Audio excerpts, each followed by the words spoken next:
Christina Rossetti.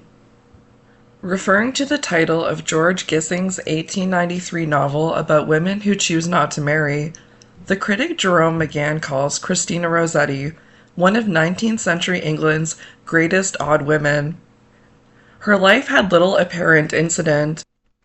She was the youngest child in the Rossetti family. Her father was an exiled Italian patriot who wrote poetry and commentaries on Dante that tried to find evidence in his poems of mysterious ancient conspiracies. Her mother was an Anglo-Italian who had worked as a governess. Their household was a lively gathering place for Italian exiles, full of conversation of politics and culture. And Christina, like her brothers Dante Gabriel and William Michael, was encouraged to develop an early love for art and literature, and to draw and write poetry from a very early age. When she was an adolescent, her life changed dramatically.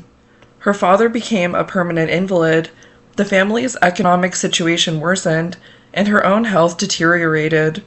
Subsequently, she, her mother, and her sister became intensely involved with the Anglo-Catholic movement within the Church of England. For the rest of her life, Rossetti governed herself by strict religious principles, giving up theater, opera, and chess. On 2 occasions, she canceled plans for marriage because of religious scruples, breaking her first engagement when her fiancé reverted to Roman Catholicism, and ultimately refusing to marry a second suitor because he seemed insufficiently concerned with religion.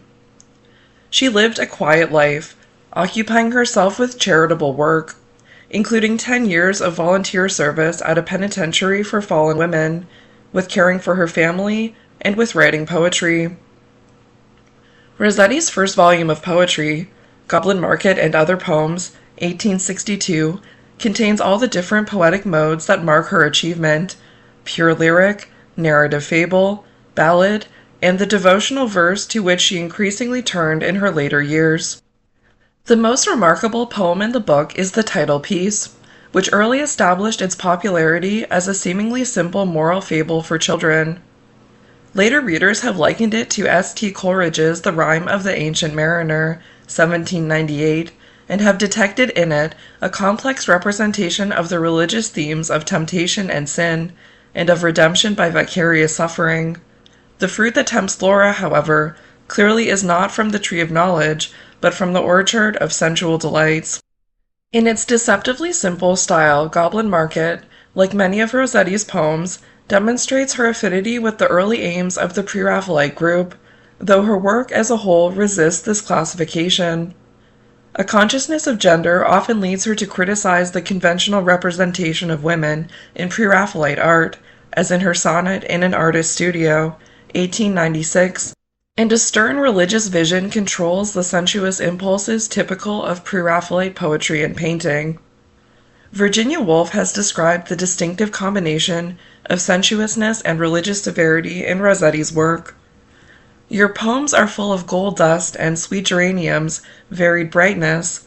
Your eyes noted incessantly how rushes are velvet-headed, and lizards have a strange metallic mail.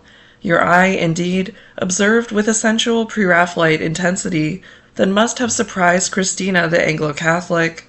But to her you owed perhaps the fixity and sadness of your muse. No sooner have you feasted on beauty with your eyes than your mind tells you that beauty is vain, and beauty passes. Death, oblivion, and rest lap round your songs with their dark wave. William Michael Rossetti wrote of his sister, she was replete with the spirit of self-postponement. Christina Rossetti was a poet who created, in Sandra M. Gilbert and Susan Gubar's phrase, an aesthetics of renunciation. She writes a poetry of deferral, of deflection, of negation, whose very denials and constraints give her a powerful way to articulate a poetic self in critical relationship to the little that the world offers. Like Emily Dickinson, she often, as in Winter, My Secret, 1862, uses a coy playfulness and sardonic wit to reduce the self, but at the same time to preserve for it a secret inner space.